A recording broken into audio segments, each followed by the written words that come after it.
Tidak, aku tidak apa-apa. Aku akan buatkan sarapan untukmu ya, Pak. Apa aku akan pergi? Iya, aku akan pergi ke toko grosir membeli bahan makanan. Aku akan segera kembali, Pak. Papa! Papa! Papa kenapa? Papa! Papa bangun, Pak! Suamiku mengajakku pergi ke pesta malam ini. Dan aku akan beli gaun yang indah yang bisa kupakai untuk ke pesta itu, Nyonya. Pesta kalangan atas ya? Aku tidak tahu, tapi aku rasa begitu. Kalau begitu, kita harus memperbaiki sikapmu dan juga caramu bicara. Karena itu aku ingin bicara denganmu, Nyonya Blanca. Lalu gaunnya? Gaun seperti apa yang akan kau beli? Aku ingin pakai gaun yang cantik, yang panjang dengan banyak bunga dan juga pita-pitanya, Nyonya. Harus berwarna hijau. Tidak, lebih baik warnanya ungu saja. Aku pernah ke suatu toko, Nyonya. Kalau tidak salah, di toko itu ada gaun yang bagus dengan rempel yang banyak. Itu indah sekali, Nyonya. Boleh aku memberimu saran?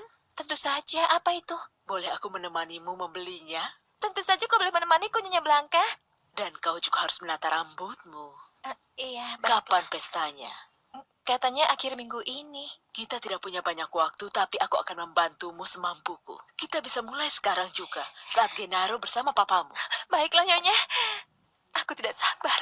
Itu benar, Socorito. El Cupes lemparkan ke wajahnya. Dia berpura-pura jadi wanita terhormat, tapi tidak ada yang tahu siapa Papa Chico. Ya, kau benar, Corito. Dia seakan-akan menjadi wanita terhormat, tapi tidak ada yang tahu siapa Papa Corito yang sebenarnya. Sampai sekarang kita kan belum pernah melihatnya. Tolong! Tolong papaku! Tolong panggilkan dokter! Tolong panggilkan dokter! Papaku sakit! Ada apa? Nyonya Jonita, cepat panggilkan dokter! Sebaiknya kau saja yang datang. Ayo cepat lihat sana. Papaku! Ayo panggilkan dokter sekarang! Kenapa kelihatan gugup, Mama? Mama ingin melihat gaun seperti apa yang dipilih wanita itu. Bersabarlah, dia akan segera datang. Apa menurutmu dia pergi ke butik? Iya, aku Nyonya De Olmo. Iya, Nyonya Del Olmo. Apa menantuku sudah membeli gaunnya? Belum, Nyonya Del Olmo. Sampai sekarang dia belum datang juga. Aku tidak bisa bicara dengan benar. Bagaimana caranya? Bicaralah sesedikit mungkin. Kalau begitu aku harus menyumbat mulutku, Nyonya. Ayo mulai berlatih dari saat kau sampai memperkenalkan diri kepada tuan rumah hingga saat berpamitan. Perhatikan dan berusaha mengingat semuanya. Iya, Nyonya Blanca. Kau pegang tangan suamimu, lalu jalan pelan-pelan, anggun.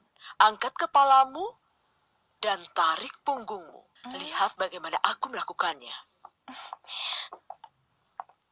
Oh, anggun sekali. Maria Mercedes pasti pergi untuk menemui keluarganya. Tapi tadi, dia bilang mau langsung pergi ke butik. Mama, tenanglah. Pestanya kan bukan malam ini. Dan yang Mama lakukan itu tidak terhormat. Mungkin rencana Mama tidak seperti Mama inginkan. Rencana Mama pasti akan berhasil. Dia pasti akan datang ke pesta itu. Dia akan datang seperti burung kakak tua atau parkit yang norak dan kampungan. Dan Mama yakin dia akan memakai gaun yang sangat mencolok. Mistika pasti akan merasa menyesal karena sudah mengundang gadis kampungan itu. Dan Mama akan merasa puas. Dia tidak merasa tidak enak badan lagi, kan? Sejak yang terakhir, aku pikir semuanya baik-baik saja. Aku rasa Papa tidak mau aku tahu kalau Papa itu sakit. Nyonya Philo, kalau papaku meninggal, apa yang terjadi denganku? Sayang, banyak yang sayang padamu. Lagi pula jangan berpikir seperti itu. Lebih baik pikirkan kalau papamu akan sembuh.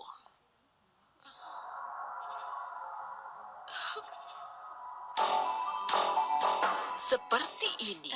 Maksudnya, jari kelingking naik seperti ini? Bagus, bagus sekali. Kau belajar dengan cepat, tapi tolong jangan sampai lupa. Iya, Nyonya Blanca. Aku ini kan tidak begitu bodoh. Aku rasa semua ini sudah cukup. Sekarang kita harus ke toko untuk mencari gaun itu. Oh iya, itu benar sekali. Kita bisa pergi. Ayo, Nyonya. Ini masih baru. Ini belum pernah aku pakai. Kalau dikecilkan sedikit, mungkin anakku bisa memakainya. Atau mungkin Rosario. Tapi apa Nyonya akan menjual ke mereka? Aku tidak punya pilihan. Selain itu mereka akan curiga. Aku akan menjual dengan murah. Ya Tuhan. Pasti ada cara untuk membantu anak-anakku. Pasti ada caranya. Apakah Lorenza mengetahui hal ini, Nyonya? Tentu saja tidak, Nyonya Cruz. Aku bohong dan bilang temanku yang di luar negeri yang minta tolong. Apa gadis itu tidak mengenali Nyonya? Nyonya bilang Nyonya pernah sekali tabrakan dengan dia di bank. Iya, tapi dia tidak asuh. Sekarang Nyonya dekat dengan anak Nyonya. Nyonya sangat menginginkan. Iya, Nyonya Cruz, anak-anakku, anak yang tersayang. Aku tidak menyangka mereka sangat menderita saat aku bertemu dengan dia lagi. Aku ini gila. Lalu bagaimana dengan Memo? Dia penjahat. Nyonya Cruz. Dia jadi penjahat karena aku sudah menelantarkan dia. Nyonya Magnolia, saya mohon tenanglah. Aku tahu dia butuh uang, tapi aku tidak bisa memberi banyak karena Rudolfo yang mengaturnya. Aku harus membantu dia. Aku harus membantu Memo agar bisa menyelamatkan dia dari hidup sebagai penjahat dan bisa hidup layak sama seperti saat aku meninggalkan dia.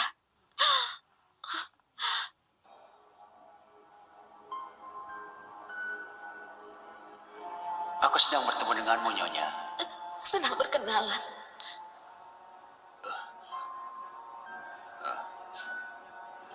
Tidak. Itu tidak mungkin. Tidak mungkin dia. María Mercedes para servirle a usted de mi familia.